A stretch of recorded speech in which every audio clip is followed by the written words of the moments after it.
Hello and welcome to another episode of Sera Reviews Discs. Today I will be talking about some of my favorite noir and noir adjacent movies in the Criterion collection.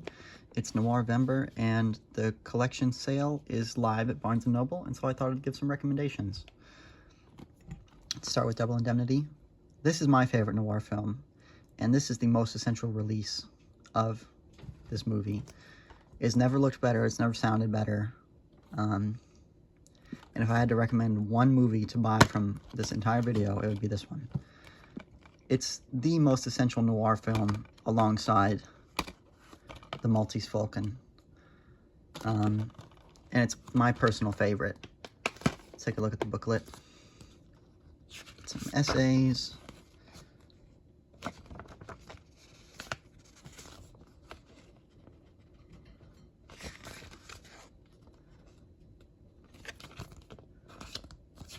Photos from the movie, backside. Yeah, like I said, if you have to buy just one, it's this one. This is one of my favorite movies of all time. I think it's one of the best movies ever made, just on a technical level. The screenwriting. If I had to pick one script to be the perfect script ever made, it would be the script for this movie. I mean, Billy Wilder was just a genius. And this has some of the best direction in any movie I've seen as well. It's so gloomy looking. I mean, obviously you can tell from the cover. It's just so perfectly noir. And it's essential, and I highly recommend this release.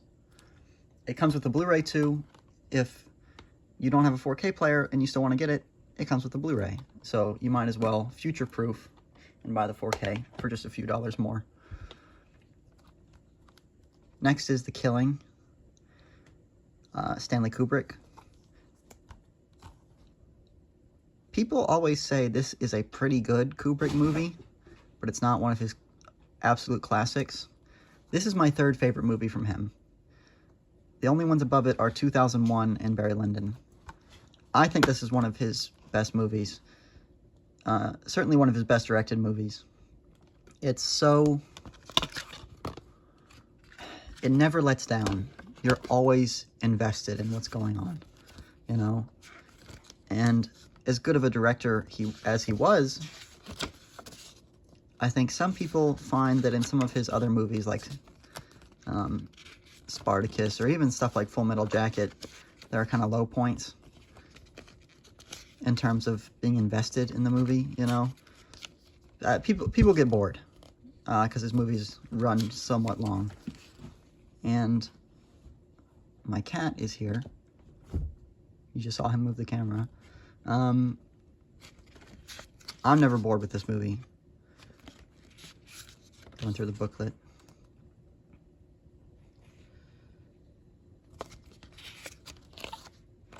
I mean, this is one of the most engaging movies I've ever seen. I've seen it several times. I'm going to watch it again soon. My girlfriend and I just watched Reservoir Dogs. We're going through Tarantino's filmography as a way to introduce her to genre cinema. And for every movie we watch from him, we're going to watch some of the movies that influenced it. And so this is one of the movies I picked for Reservoir Dogs because it's really the essential non-linear storytelling crime movie.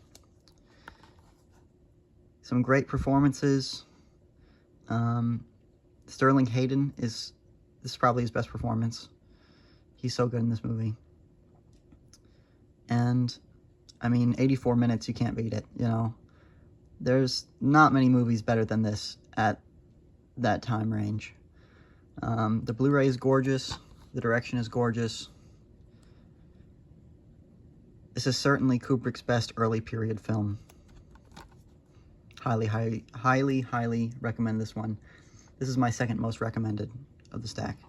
So if you could get two, Double Indemnity and The Killing. Next we have The Asphalt Jungle. Now most people think John Huston noir and they think The Maltese Falcon, obviously, because that's the best one, you know. It's one of the most essential ones. It's his best movie, in my opinion, and it's the best Humphrey Bogart movie, and Humphrey Bogart is my favorite actor, so it's one of my favorites. But This movie is really good too. It's not as well known, but if you're looking for kind of a little fatalistic gem of a noir, this is the one for you. If you like the doom and gloom of the genre, this is a great pick. 112 minutes, 1950. One of the interesting things about this movie is that it has a very early Marilyn Monroe performance. She's not in it very much, but fans of hers will be excited to see her in this. I believe this also stars Sterling Hayden. Yeah.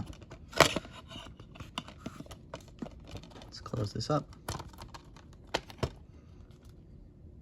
Booklet.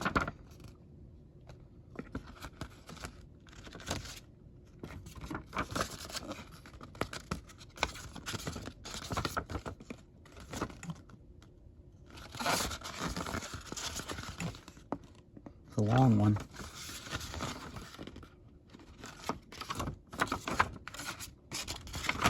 And I show the booklets because if you want to pause and read them, you can without buying the disc. But yeah, this is a good one. If you're looking for maybe not the most essential noirs of all time, but still really solid picks to fill out your Noirvember watch list, I highly recommend this one. And John Huston's direction is solid as always. The Killers. This set is... I like the 1946 Killers movie. It's not one of my favorites of the genre, but this set is really cool because it comes with every adaptation of the Killers. It comes with Tarkovsky's short film, which is really cool, the 1946 version, and the 1964 version.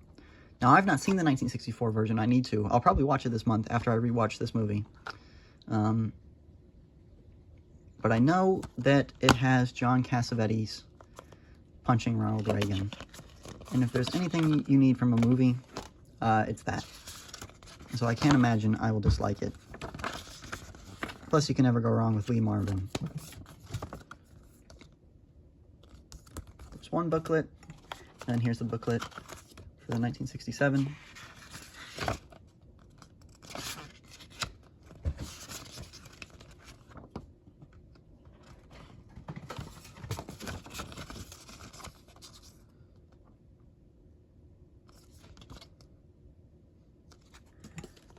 And it looks like they gave me 2 booklets for the 1967. But, I mean, if you're a Hemingway fan, if you are a Tarkovsky fan, if you're a fan of noir, this is a pretty cool little set, you know? You get 2 movies and a short film encompassing all adaptations up to a certain point of this story for the same price as you would get just one movie. And it's a cool buy. And I recommend it. Next is Rafifi. Now, if you're looking for a good foreign noir film, this one's French, and you're looking for something that really captures the tension of the genre, this is the movie for you. It's one of my favorite French films. This was made in 1955, so before the New Wave, when French filmmaking was still really just not by the numbers, but it doesn't have that experimental nature that something like a Truffaut movie or a Godard movie would have. And honestly, I like French New Wave movies, but I think I like classic French cinema better. The non-New Wave stuff. I like Bresson, I like Dassin, and yeah, this is probably my 3rd most recommended pick of the straight-up noir movies. This is so good. It is so tense. It is so engaging. Never has silence been more engaging in a movie than the robbery scene in this film. And it's beautifully filmed. I highly recommend it. Good release. Next, For our not straight-up noir movies, I highly recommend Mikey and Nicky. Now, I've really enjoyed everything I've seen from Elaine May, including Ishtar, which might get me some flack. But I think she is an extremely talented director, and it's such a shame that her career was cut short by a single flop. But this movie has, I think, John Cassavetes' best performance. That's just a complete scumbag.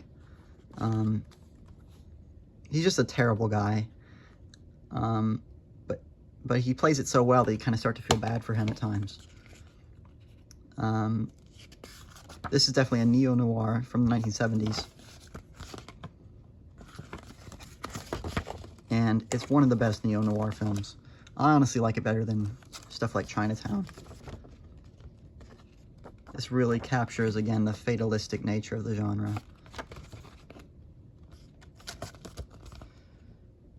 Now, one of the interesting things about this release is that Elaine May insisted that Criterion not restore the movie in a certain sense, and that it keeps the grain of the original film. It's not clean looking, it's very grainy.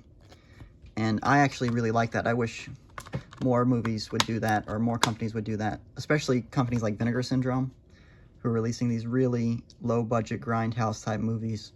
I wish they would give a version of the movie that was just the scan, you know, unrestored, to really get into that atmosphere. And so if you want a unique looking disc, this is the one for you. And finally we have, I'd call this not a neo-noir, but rather a proto-noir, M by Fritz Lang. One of the best early sound movies.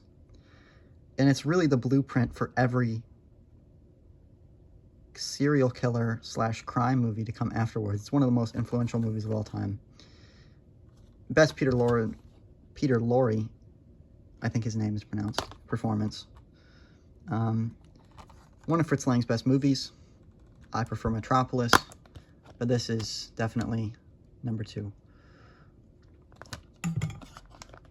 Seems that the booklet was upside down. Now this is a thick booklet. You see it's 30 pages. I will flip through real quick.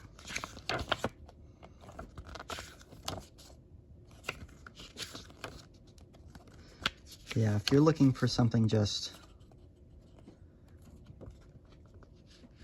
depressing and a bit hard to watch, honestly, and you really like the doom and gloom of the genre, and you want to see where it comes from, I highly recommend this film. Flipping through. Now, I have not seen a lot of Fritz Lang's actual noir films from the 40s and 50s. I'm going to watch them this month. I'm going to watch a good amount of them. Some of that stuff's on the Criterion channel, some of it's on HBO Max. I'm very interested in it, but that will, of course, come with a rewatch of this film, which I have not seen in a while. Yeah. One of the best movies in the 1930s. Some people say it's one of the best movies of all time. Certainly one of the most influential movies of all time. And, yeah, definitely a good, if you're interested in the history of noir as a genre, this is essential. And so, all 7 movies, or all 7 discs. This has been another episode of Sera Reviews Discs, Criterion Noir Recommendations. Thanks for watching, and I'll see you soon. Goodbye.